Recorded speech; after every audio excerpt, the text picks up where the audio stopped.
அன்புக்குரிய சகோதர சகோதரிகளே, அஸ்ஸலாமு அலைக்கும் வரஹ்மத்துல்லாஹி வபரகாத்துஹு. அதாவது ரமலானுடைய காலத்தை முன்னிட்டு இந்த ரமலானுடைய நோக்கம் என்ன, இந்த ரமலானிலே எப்படி நாங்கள் நடந்து கொள்ள வேண்டும், ஒரு நோன்பாளியுடைய சட்டங்கள் என்ன, ஒரு நோன்பாளி எப்படி நடந்து கொள்ள வேண்டும் என்பது சம்பந்தமான ஒரு சில கேள்விகளுக்கான ஒரு கேள்விகளாகவும் அதற்குரிய ஒரு தெளிவாகவும் இந்த நிகழ்ச்சியை நாங்கள் செய்கின்றோம். முதலில் ரமலானை பொறுத்த வரைக்கும் நோன்பினுடைய மிக பிரதானமான ஒரு நோக்கத்தை நாங்கள் சொல்லுகிற பொழுது, நோன்பினுடைய நோக்கம் ஏழைகளுடைய பசியை அறிந்து ஏழைகளுடைய பசியிலே நாங்களும் பங்கெடுத்து அதிலே அவர்களுக்கு உதவி செய்வதுதான் நோன்பினுடைய பிரதான நோக்கம் என்பதாக உண்மையில் நாங்கள் பேசிக்கொள்கிறோம். இது முதலிலே ஒரு நல்ல விஷயம் போன்று இருந்தாலும் உண்மையில் நோன்பினுடைய அடிப்படை நோக்கம் இது கிடையாது. நாங்கள் சொல்லுகிற அந்த நோக்கம் உண்மையிலே அதுதான் நோன்பினுடைய நோக்கம் என்பது கிடையாது. இதற்கு முன்னதாக அல்லாஹ் நோன்பினுடைய நோக்கம் என்ன, நோன்பினுடைய பிரதான குறிக்கோள் என்ன என்பதை திருமறை குர்ஆனில் அல்லாஹ் சொல்லுகிறார்.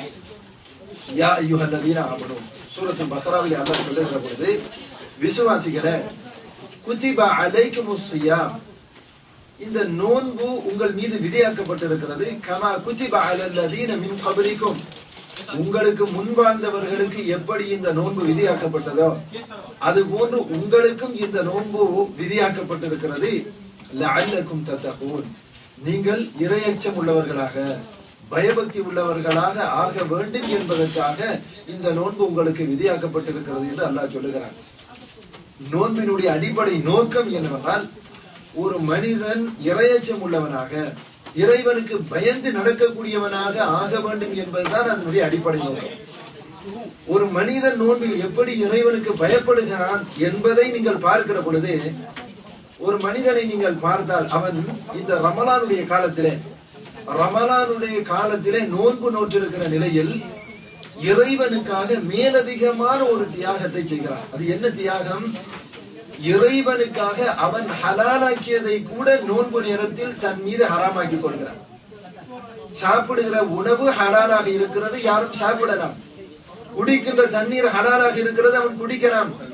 அது போன்று நோன்பு நேரத்திலே அவனுக்கு தன்னுடைய சரீர ஆசையை தீர்த்துக் கொள்வது, இல்லற வாழ்க்கையில் ஈடுபடுவது ஹலாலாக இருந்தாலும் அவன் அதனை நோன்புடைய நேரத்தில் அல்லாஹ்வுக்காக சாப்பிடாமல், இறைவனுக்காக தனக்கு இருக்கக்கூடிய உணவை குடிக்காமல், நோன்பு நேரத்திலே தன்னுடைய சரீர ஆசையை தீர்த்து கொள்ளாமல் இறைவன் சொன்ன ஒரு காரணத்திற்காக இந்த ஹலாலை கூட விட்டு விடுவதற்கு மனிதன் தயாராகிறான்.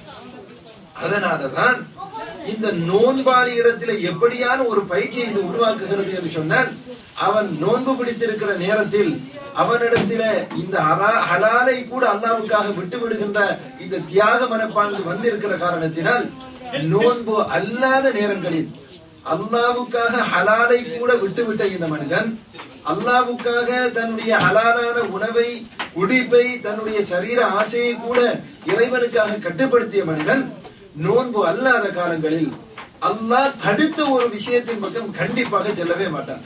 அல்லாஹ் தடுத்த ஒரு ஹராத்தை செய்ய மாட்டான். அப்படியான ஒரு பெரிய பயிற்சியை இந்த நோன்பு கொடுக்கிறது. அப்ப அல்லாஹ்வுக்காக ஒரு ஹலாலை கூட அவன் விட சொன்னால் விடுவேன் என்று ஒரு ஒரு ஒரு ஒரு பக்தியோடு ஒரு ஒரு ஒரு உண்மையான ஒரு உணர்வோடு ஒரு மனிதன் செயல்படுகிறான். இந்த மனிதன் ஏனைய காலங்களில் ஹராம் அல்லாஹ் தடுத்த ஒன்றை நிச்சயமாக செய்ய மாட்டான், செய்வதற்கு துணிய மாட்டான். இந்த பயிற்சியை தான் இந்த நோம்பிலிருந்து நாங்கள் படிக்கிறோம். அதனால தான் அல்லாஹ் சொல்லுகிறான், லஅல்லக்கும் தத்தகூன், நீங்கள் பயபக்தியாளர்களாக உண்மையான இறையச்சம் உள்ளவர்களாக ஆகுவதற்காகத்தான் இந்த நோன்பை உங்கள் மீது விதியாக்கி இருக்கிறேன். எனவேதான் இந்த நோம்புடைய காலம் பயபக்தியை உருவாக்குவதற்குரிய காலம். அதுதான் அடிப்படை நோக்கம். இதனோடு சேர்த்து ஒரு மனிதன் நோன்பு பிடிக்கிற நேரத்தில் அவனுக்கு உண்மையில் பசியுடைய வேதனை, ஏழைகளுக்கு உதவி செய்கிற உணர்வு, ஏனைய உணர்வுகள் எல்லாம் வருகிறது. ஆனால் இது நோன்பினுடைய அடிப்படை நோக்கம் கிடையாது. உண்மையில் இறையச்சம் உள்ள ஒரு மனிதனாக ஒரு மனிதன் வந்தால் இதையெல்லாம் தானாகவே செய்து விடுவான்.